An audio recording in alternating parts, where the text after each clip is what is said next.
close enough. I'm Shirley Anderson. I am the Vice President of IAPS, and it's my pleasure to introduce to you Margaret Larlham. You may have seen her around.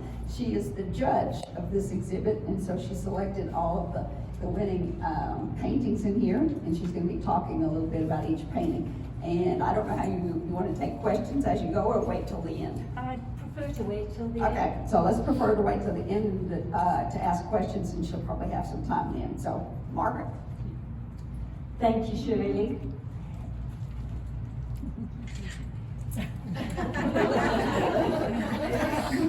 But you're used to that, right? You're used to that. Yes, I'm getting used to it. So, who are we and where are we is the question that I ask myself as the judge. And the answers are somewhere in the mystery of these paintings. In this exhibition, they are all treatments of who we are, how our aliveness sits with ourselves, and where we find ourselves on earth in this time. So,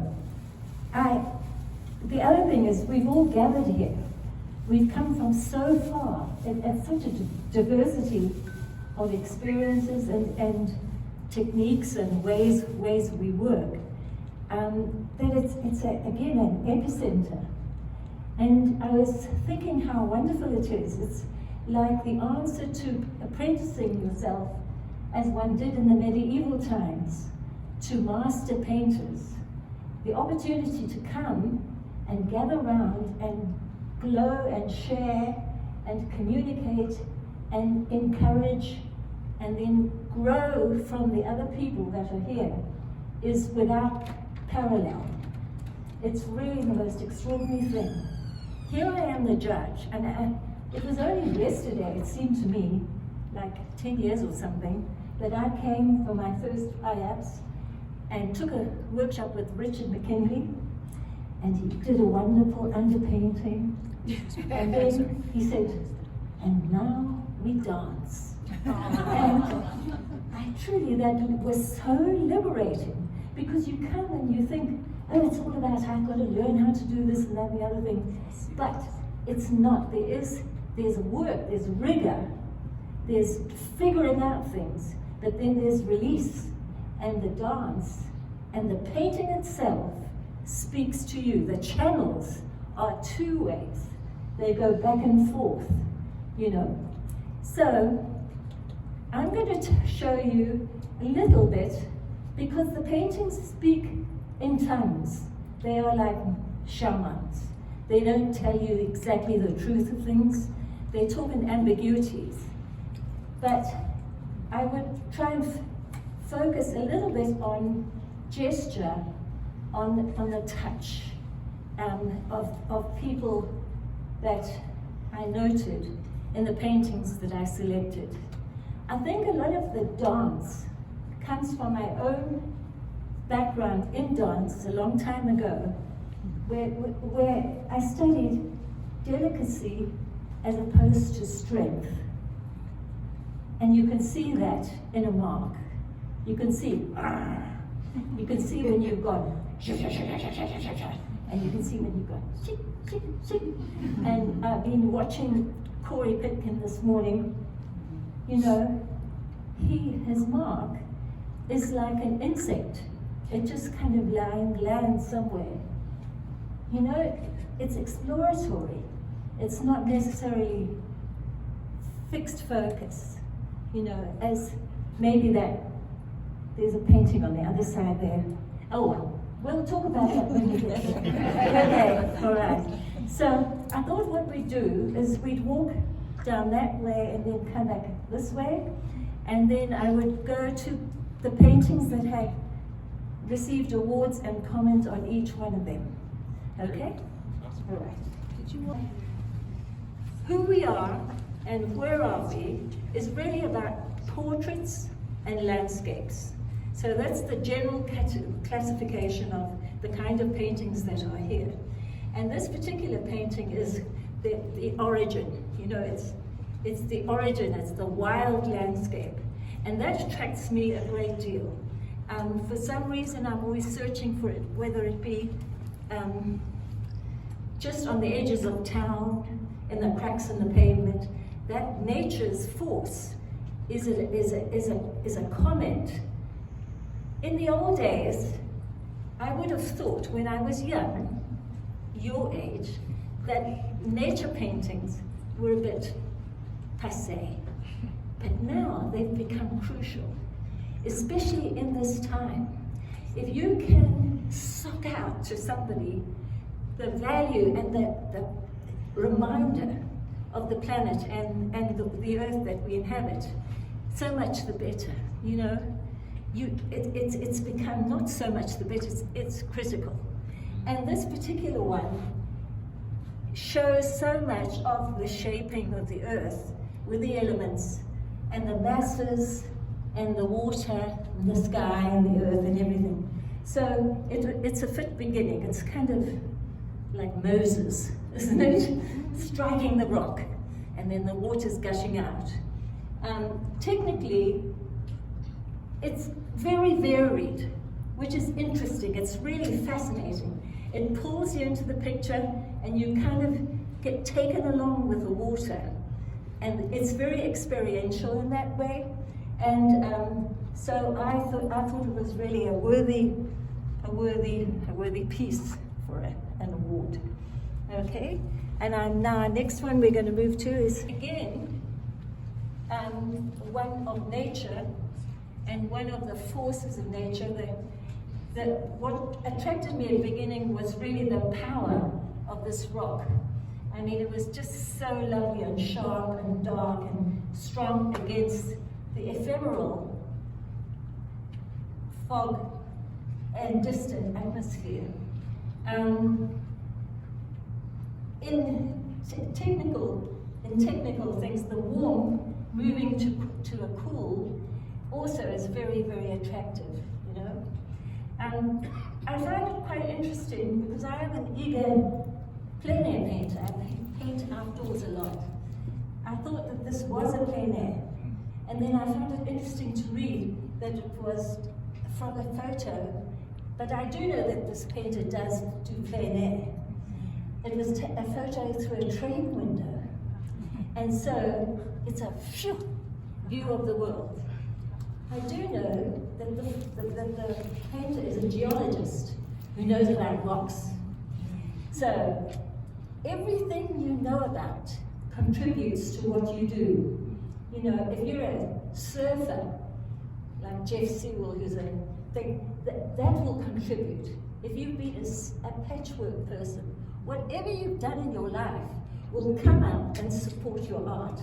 It's a wonderful thing, isn't it? So, okay, let's move on. This one is a very striking piece. It had the good fortune to be on this wall, and you come in the door and you go, oh, I'm somewhere. I'm in Old Town, you know, and it's not necessarily Old Town, in fact it's Mexico. But what is so powerful, it's a very powerful perspective piece, and simplified sun and shadow driving your interest down that way. And again, the mixture of where we are, the people, what people have done, and then nature's clamor and nature's reach and this chaos that lives with us. So I thought it was really a beautiful painting. Also the rhythm of this warm red and then another strip of it there helps to carry your eye in that direction. It's very painterly and very, and what is this? I just noticed it's a little car. It's like a truck or a car, Yeah. Very nice. Surprises. Okay. We'll move on to the next of that time of day where the sun has gone down. You know, there's a lovely one of Catherine Irish is also beautiful, but this is so subdued. Subtle. It's Yeah. subtle, yeah. And this one too is so lovely and celebratory about man and his buildings. And now we're going to move on to the next ribbon. 2 minutes, or maybe we should keep a distance of 5 foot between ourselves. No, just Shirley, with my water bottle. I thought you might want a water bottle for that break. Okay.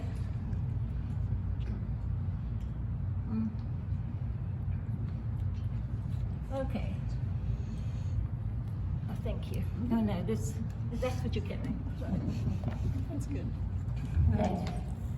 Okay, so a social commentary here that everybody knows the story of, and it smacks right at you of what we went through. The images we saw on social media. It's so exciting and surprising to have a painting done of that kind of constant imagery that we had, and also the tribute to kind of resilience in the face of this whatever was going on, of these 3 focused but completely protected individuals, and the radiance of the light shining in down into this landscape of glass, which is reflecting again nature and the sky. I mean, it's just so thought through, and I just it is of our time. It tells us where we are now, and that's what you want to do. I think when you leave your paintings behind, you've got to somehow. You can't make it happen, but you can take in where you are more. You know, you can't preach. It's not preaching, I don't think. It's a social commentary. And what is so arresting too, in the painterly terms, is the coloring, the blue and the shadings of blue. I think that plastic there is like killer, isn't it? I mean, painting those plastic, getting that sense of the form through such subtle shading.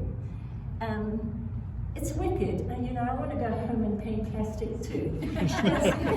It's really stunning. It's a stunning piece of work. Okay, I know you. Claim of attention.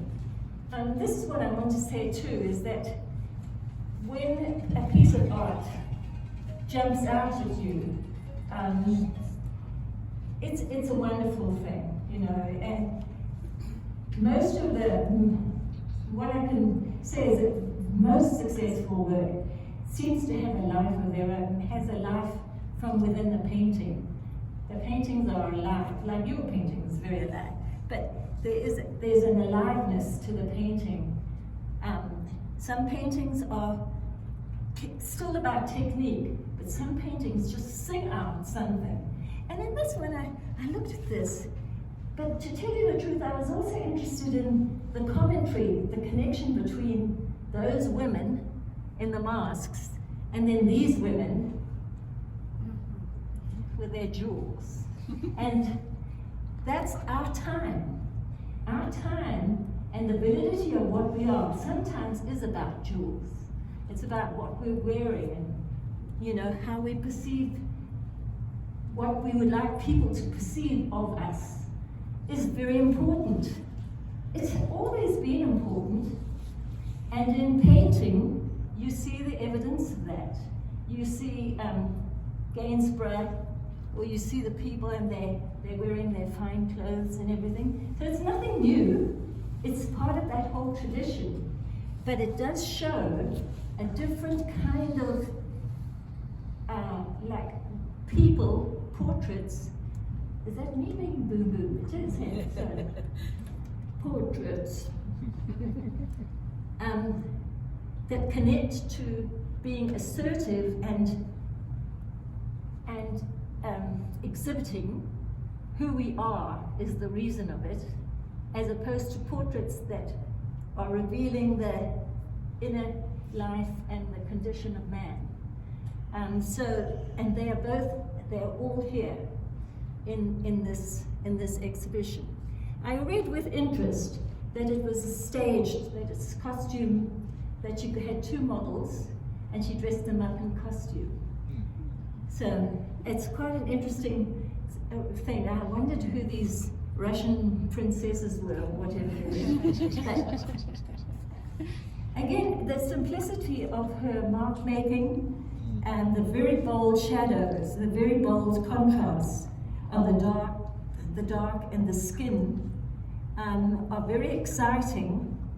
And then as the gestures, particularly those gestures and the echoes, the complexity of doing two vertical studies like that sets up quite a complicated composition. And she's made it she has made it very interesting to move around those, even though they're the same elements, this jewel and that jewel. And then the lightness at the back there has really, I think we all do that to a certain extent. We all work on everything, and then at the end we kind of go, and then the piece sort of comes out, but it is very nice. I don't know, yeah. So that's enough talk about that one. We're right here by Terry Lynn's. I mean, this is a perfect, it's such an emotional painting, A lot of the work appeals for its conceptual idea, other for the reality of what you're seeing, and some for the emotional appeal. And it's got, through mark, which has a residue of emotion in it, because even though the hair is the same white hair, the mark is quite hard, and the mark is symbolic. It's not trying to be a realistic fur. She hasn't blended anything, and she's left the mark as I'm etching the hair of my mother, and somehow that is in there, the mark. And well, the story, you will have been able to read the story, and the artist can tell you more about the story, but she is doing what everyone is doing, I suppose, is that like painting what you do, what you know, what you love, what you go through, is such a key part of being an artist, I mean, we can go through the steps and borrow the language of other people for a while, but you have to more or less keep pushing through to something that is very personal to you. It's a very personal painting. You're allowed to speak. What would you like to say about that? The week after my mother died, I just did a whole series. The week after my mother died, I did a whole series, and I did it for me. I didn't do it for any other reason, but to process her passing. We had a very complex relationship. And her cat, the story is there, but this cat followed her everywhere the last year of her life and hid under her walker and stuff so she wouldn't go anywhere without the cat knowing. Less than a week after my mother died, the cat died too. Mm-hmm. She just sat, and I have a picture in front of an empty chair and the cat sitting there just looking at the chair. It helped me tremendously. And the marks, I'm sorry, are the fraying of a passing of one life from the physical life to the spiritual life. It still hits me. Yeah. I don't know. Thank you. Yeah. Did you buy that for yourself? Did somebody buy that? I know. I was like, nobody's going to want a picture of my mother. No, it is very beautiful. And this atmospheric, transitional, what she talks about, passing through, is very evocative of the density of air and breath that's surrounding this really intimate moment between the animal and the woman. It's beautiful. Thank you, Terry Lynn. Okay. Moving to another ribbon. I think there's one right here.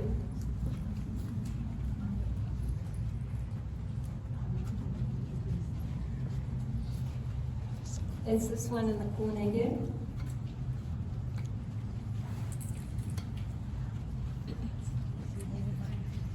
Easy to see over.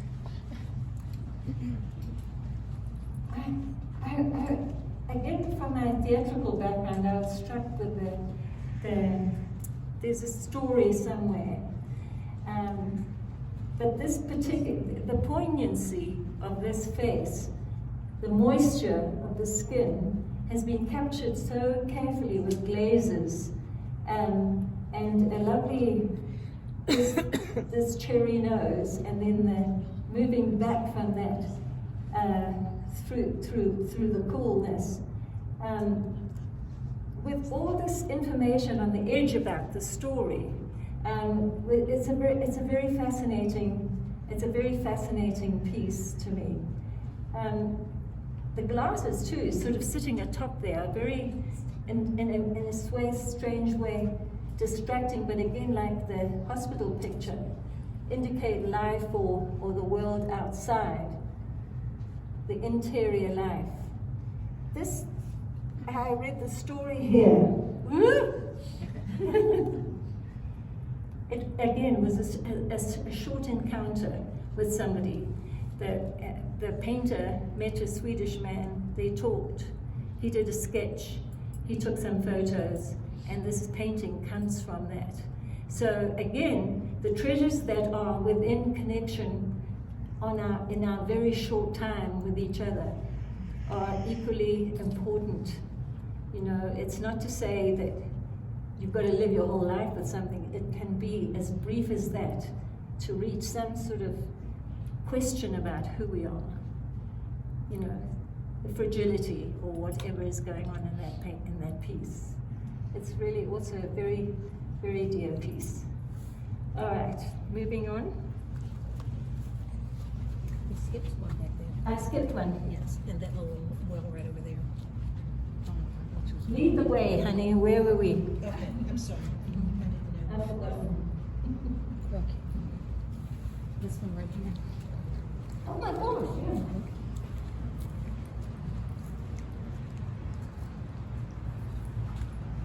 Chi Hong Lee. What a terrible omission. It is a terrible omission. It's just a most extraordinary painting. You know, it's unlike anything, as they're all very different, but this is you get hit by, what is that? You know, it's just so extraordinary. I mean, it's pointillist. The marks are not dot, dot, dot. They're so deliberate. The deliberate pointillism, the choices of color, supporting the most haunting image of a child. You know, it's not as though it's like the ladies, who does the pointillist painting? Syrah. You know, the ladies in the beach, the da-da-da.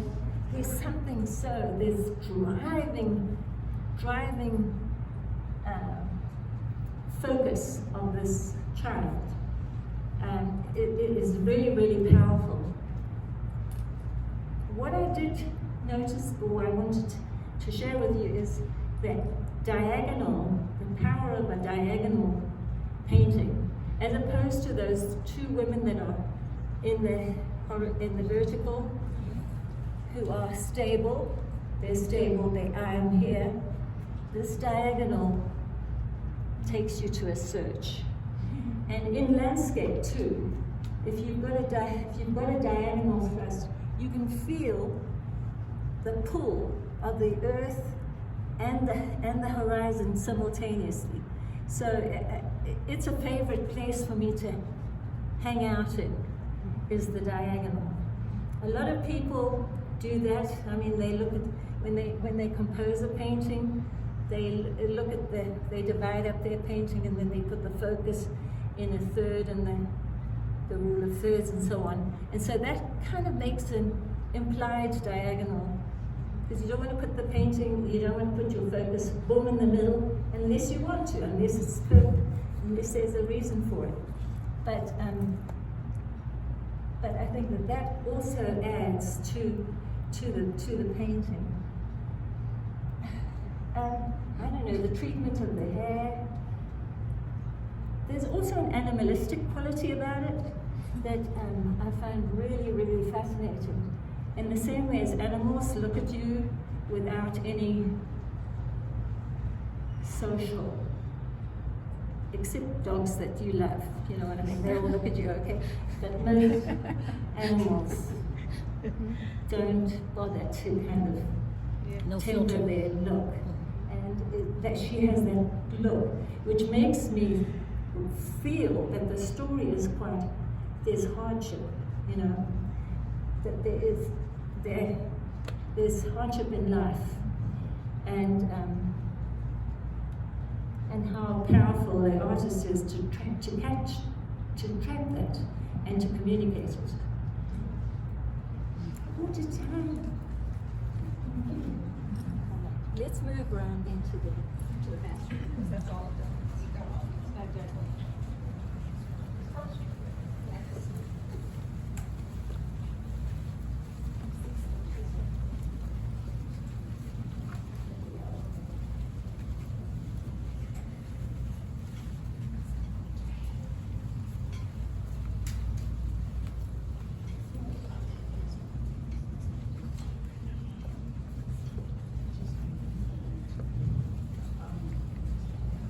On this wall are the two other award winners, the special awards, that also are very much worth considering. Kelly Maluka's Fresh Fruits of the Keyboard. I thought, again, how arresting it was. I was fascinated by the notes. I mean, you see the symbols of notes and like indicators of music, also indicators of a sound, that you can kind of somehow see a funnel of sound. And have you read the story at all? Well, I happened to speak to her afterwards, and again, it's a story of a boy that she knows who is autistic or has some disability, who's genius at playing instruments, and was given some kind of a harpsichord, which the boy asked if she could keep the harpsichord in her studio. And she said, for how long? He said, well, I don't have anywhere else to put it. So I ask you, because I asked myself whether I would do such a thing. And I thought to myself, no, I would say no. You cannot do that. That would drive me crazy. If I had somebody sitting in there with a harpsichord, what do you think? But I said, and is it still there? It's still there. The boy comes and plays the harpsichord. That's where this comes from. Wow. You know? It's not from some guy going boo, boo, boo, which is what I thought it was. Anyway, it's story. It's all theatre, it's life. Life passing through to land up in an image. The same one over there. This corner here also received an extraordinarily important award from Richard McKinley.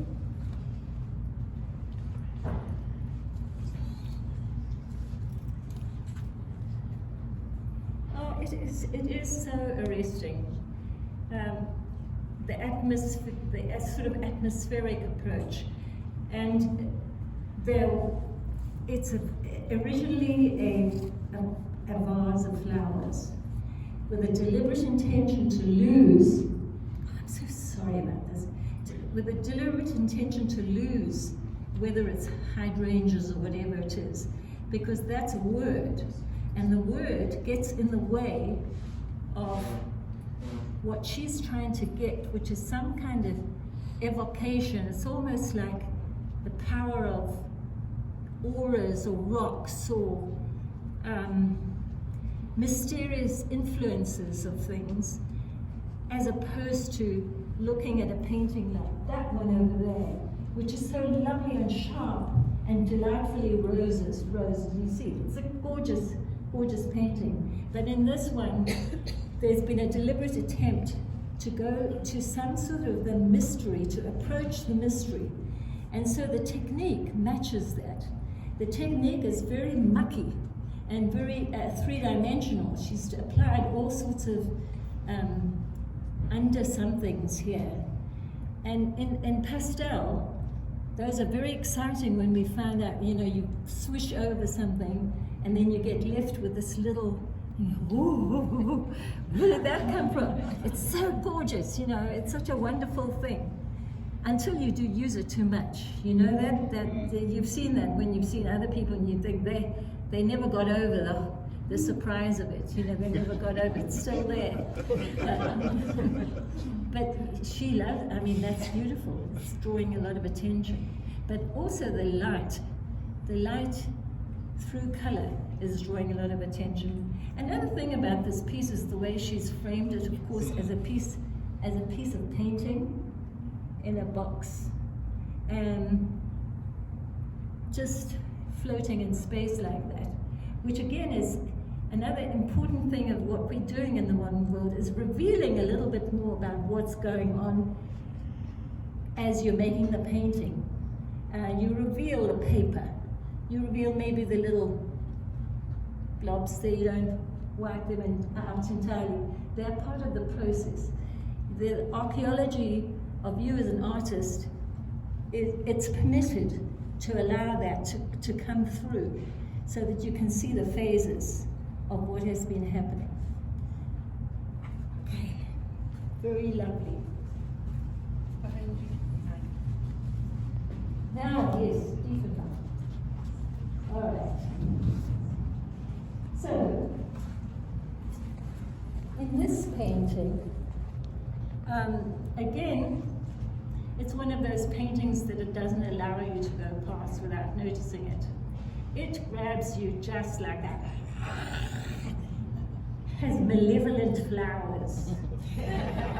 Those flowers aren't like gentle in the vase flowers. They're kind of going, come, let me seduce you. Let me just lick you and kind of suck your blood. Don't you think? They are the most extraordinary flowers. They have such amazing passion in them. And the format that she's got here, this little thin window, is also so interesting because she has been made it interesting in terms of different views of the same plant. And she's also shown the bud, you know, where it's come from. But she's sort of inviting us almost like we are the insects, we are the bee, we are the, you know, we're flying past, and that world is for us to go into. It's just absolutely extraordinary. I think people know her detail and her interest in flowers. I mean, she has a tradition of painting flowers. And she said this is a Bonbax tree, which also surprised me. It's actually a slice of a tree. It's a kind of a tree that doesn't grow in California. So I wouldn't know it. Yeah.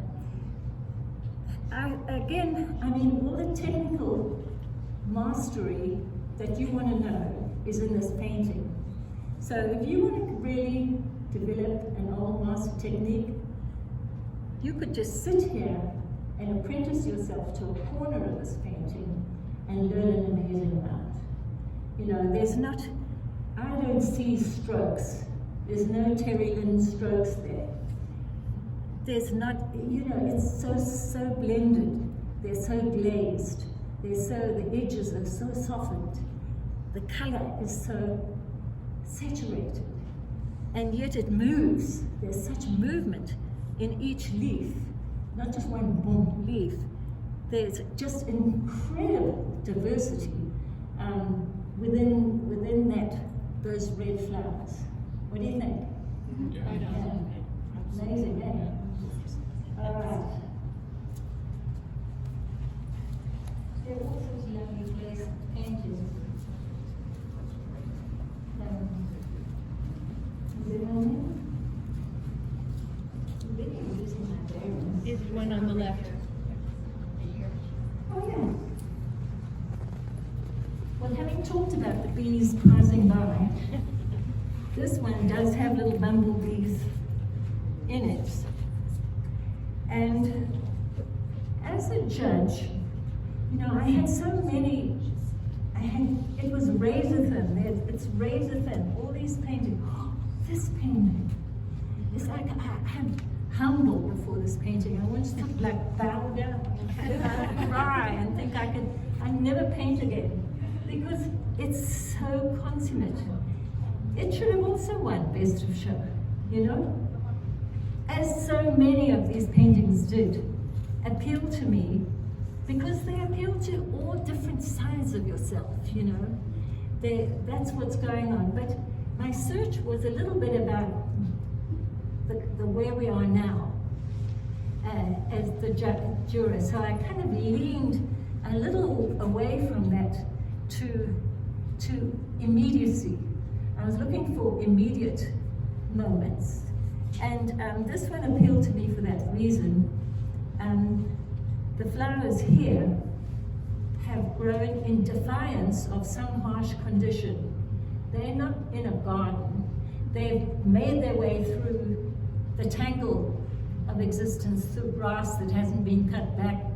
They're reaching up to the light, and like nature has in most of the paintings that I've chosen, like Jacob's paintings are very much also have the wildness, the spirit of wildness comes out of the paintings. And those ones appeal to me a great deal, and I leaned towards them.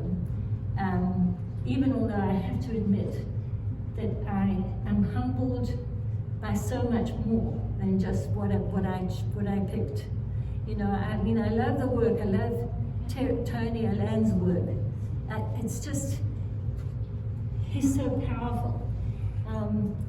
The sort of masses that he lays, and the confidence that he has, in which he kind of gets those chipped strokes and the crispness against all those masses, is also very, very appealing, you know. But I just thought he's won too many awards. Well, to tell the truth, there's that goes on in your brain, is that, you know, the young people need to get the awards. Yes.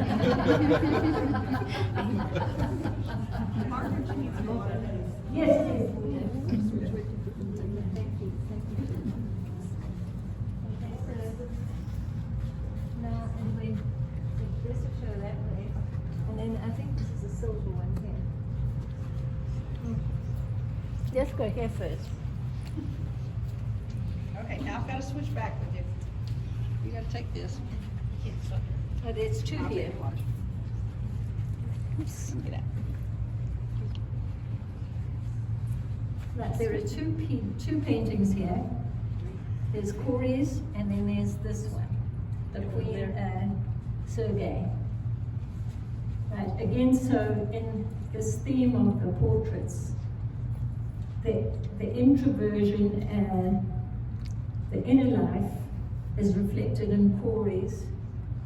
The masked life is reflected in here, but the attitude here is, maybe it's the same thing as what's going on in there, but I don't think so. There's so much choice in where those fingers are, and I mean the nails and the glittering jewelry and the colored hair and the glasses all speak to a lifestyle of empowerment. you know, it's empowerment. It's like, I own this. This is moi. And we're all subject to that. You know, you get a little something, you get your diamonds in there, and you go, moi, I am. We, as human beings, you know, we're caught in our own ability to transform. We're not just one person. We're 1,000 different people. I know that from being an actor, you know, and I know as an actor, you can play the villain and you can play the hero, and you can understand them both. So that's where this is kind of coming from. It's not a judgmental thing. It's looking at where we are now and what you see in the world. And that really does kind of evoke, it's pleasant. You see it sometimes and you think, it looks so glorious to live in Amalfi and paint your nails and drink pink things, you know. That would be gorgeous. As opposed to what Corey Pitkin looks as though he's doing there.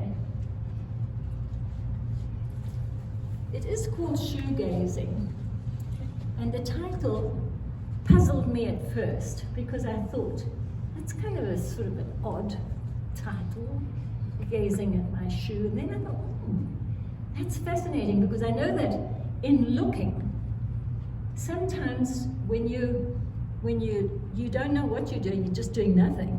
You just kind of fixate on something. There's a very interesting channel of a liminal place of not being, You're not Margaret, you're not anybody. You're just shoegazing. I thought, oh, that's what it is. But then I read, and it's apparently some music. It's a kind of a music style. Music of the late 80s and 90s, a kind of a low-key genre of music, which makes sense to me, because we don't want to go too much in the title, but just more in my response to it was, it touched me very deeply. The eyes, as opposed to the eyes, or the masked eyes in this painting, the eyelash, that's just one eyelash there, that one eyelash is so eloquent. It is so poetic. It's so achingly revelatory, revealing of this inner life. It's just a taking, you know, a moment where you start to review things, where you take something in. So emotion, it's such an emotional painting for me. It's a very, very quiet emotion, but it's emotion nevertheless. Technically, again, I mean, he's done the demonstration, and you can probably find out any number of sources on the internet, but it's still very mysterious, the kind of limited palette that he uses. His approach, in which he spoke this morning of, was he used to draw very meticulously and then paint on top, but he found the painting to be so tight and limited that he stopped doing that, and he now just boldly draws in with squiggles the shape. And is that something that everybody knows? But you need to go through the first process to get to the second process. So you can't poo-poo it. And it's also, you have to keep going back to the drawing. You have to keep going back to, like, this type of drawing, I'm going to do it tight. I'm going to go through boot camp again. You know, you have to give yourself your own little work to do, especially when you kind of, people are saying, oh, I love your touch, and you love, you go, oh, please, you know, and then you've got to, it makes you want to vomit when you hear that. It really does. And then you have to kind of go to other extreme. It's always about the polarities. There's always the dark and the light. There's always classicism and romanticism. There's a vying going on all the time that you have to follow. And you can't just be the one person. You have to multiply yourself in many ways. Anyway, so just beautiful. Just beautiful. Okay, we'll go across there. There's a couple more. Oh, yes. This one is another bowl of flowers. Sorry. It's Adrian Giuliani from New York. New Jersey. And, New Jersey. and New Jersey. New Jersey. That's where she lives. Yeah. Anyway, I've seen her work before, and I've seen that she did a lot of teapots for a long time and a lot of vases for a long time. And then I was surprised to see this one because it was a departure in terms of color and in terms of what was happening in the painting. And that was also what I have to admit, like, as a judge, I've come in, after 10 years of coming here, I know a lot of people. And I can tell a lot, I can tell a painting who it belongs to usually without being told that who the person painted. So when you're judging, you think, how will I deal with that? You know, how will that affect me? I love that boy, so I might want to lean towards him. You know what I mean? It's true. That's what you go along and you think, how is that going to affect me? And one of the things that I thought was just go with it. You know this person, you know she's painted teapots, you know she's painted very interestingly. What's up with her? She's done this amazingly new turnaround. There's something growing that's showing up. And that's what you're all doing. You're all looking for the thing that's going to show up. You're going to transcend, you're going to push through after 1,000 hours, 1,000 teapots, 1,000 bowls of flowers. It's going to come up. And what I really liked about it's very quirky. It's very whimsical to my mind. It's kind of comic in a way because nothing is allowed to be too serious about it. And the yellow light just gives it an enchanting look about it. It's very arresting. It's like some little gorgeous jewel. But what I loved really was the vase, the glass vase, and then the shadow of the vase that looped out in such a sweet way.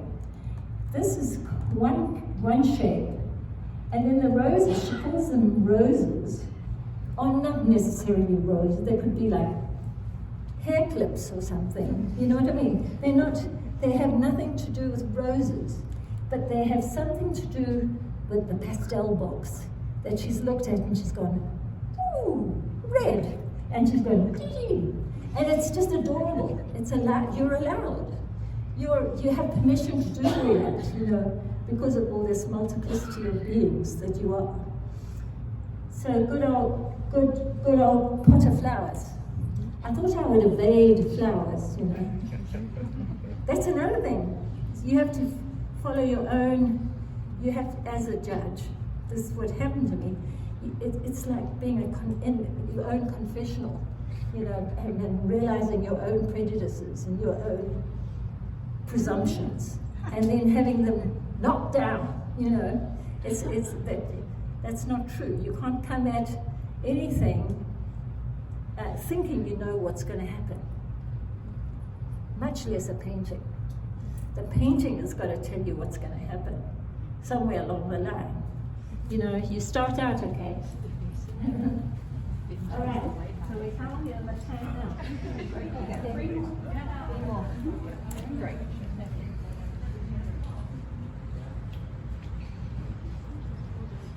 Thanks, Shirley. Okay, so we have three more. I guess I'll go this way as a sort of nature, landscape, and concept. First I'll go to this one, Daniel Keyes. As a consummate pastel painter, he is using such complexity of color, mark, design, that sort of is magical. It defies me trying to explain to you how he came at that. I mean, these forms of these tomatoes have been made with such glaze. I'm not sure what kind of mark he uses. I can't see it. I can see it down here, you know, but it's like a Diefenbach. I don't know what they do to get that look, you know, it's just magical. It is so magical that it smells like a tomato. It does, you know. It's tomatoes, I smell them, that tang that they have. The other thing that he does, which is sort of defies the kind of compositional things like you like simplify and get things, you know, so there's a focal point, but it is not simple at all. A clustering, a compression of life. It's not life, I'm looking at one tomato, one thing. It's a compression of garden, of the bounty, of the fruit that keeps us alive, that tastes so great. Because there are also other things. There's an onion and flowers and this copper pot, this vessel. What is that vessel doing there? I said that to him, what's that vessel doing there? And he said, I don't know. But he said, I grew the tomatoes. So that's a key. And then he said, I had to buy one of the heirlooms. And it was like this miserable confession. And I understand that. Because in my mind too, it's got to be truth for me. It's got to be the tomatoes that I grew. It can't be the tomatoes from Bonds. Do you know that? It's weird, isn't it? Mm-hmm. Anyway, it is his own vine and his own work, and it's very sensory. It's taste, smell, touch. It really is the most sensory painting in this exhibition. You know, it really is. It's just hits all the senses. I'm knocked out. Okay, and this one, from the beginning, interested me so much. And if that one's sensory, then this one is melodic. It's music, but the music has an ache in it. There's a timbre, there's a tone in it, that strangeness, that the more I looked at, I kept thinking, this is so eloquent and speaks to our time so well. I suppose because the sea is not painted in its usual blue. Like Fred Summers will paint blue, and you'll feel the blue, the glaze of blue sky and the blue. This is the end of the day, but this kind of umbery, orangey world is counter to what one's brain thinks of as the edge of the sea.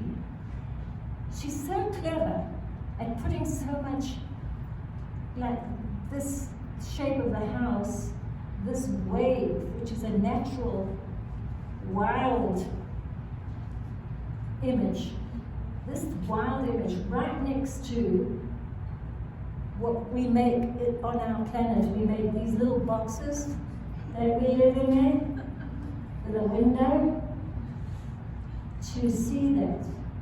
It's beautiful, but it's so dangerous. It's kind of, in this world where it's smoke in the sky, maybe, you know, but maybe not. It's still very mysterious. It's not, she's not preaching, but she's telling me the world is, this day, has a disquiet about it.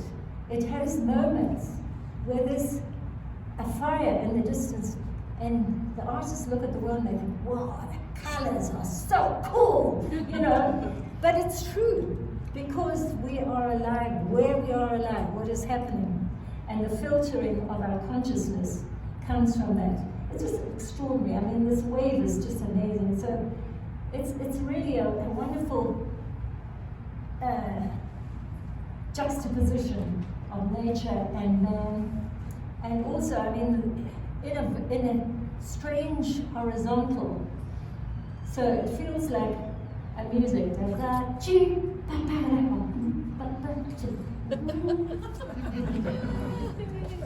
Music. All right, and then finally, we've come to, it's just about time. Michelle Ashby, again, like Adrian, I've followed her background for some time. She started off doing very, very meticulous paintings of things in her mother's sewing kit, reels of cotton and darning needles and things like that. And so meticulous, like probably the most furthest away from what I can do. I can't do that. I can't get there. And she's ended up, after thousands of paintings, and she's prolific. She paints and she paints. She's an incredible draftsman, I think. Her draftsmanship is amazing. And she's got these, she paints with her pastel pencils, I think. And she has a fine touch. I mean, it's one tiny hair's breadth of liquidity that she's applied onto her paper. But the thing that made me think it was just super profound. It looks like the mannequin that was used to make Margaret's men in the suits, you know? That's what I thought of first, is because, and then I thought, it's evocative. It's really sending out questions to everybody, and it's really arousing thinking about man and our measure, the way we contain, measure, and try and know everything for certain. When I read later, she's speaking quite in an activist kind of way, but I could feel that coming through. I could feel something. And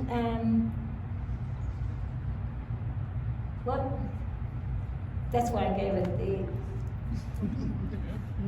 the show, because I thought that, you know, in terms of where we are and what are we doing, my feeling is that we should be moving to what it's like to be immediately now, if we can, you know, I mean, to be now, to be moving into this world that we're inhabiting, seems to me the next step. Okay. Thank you. Thank you. Thank you very much.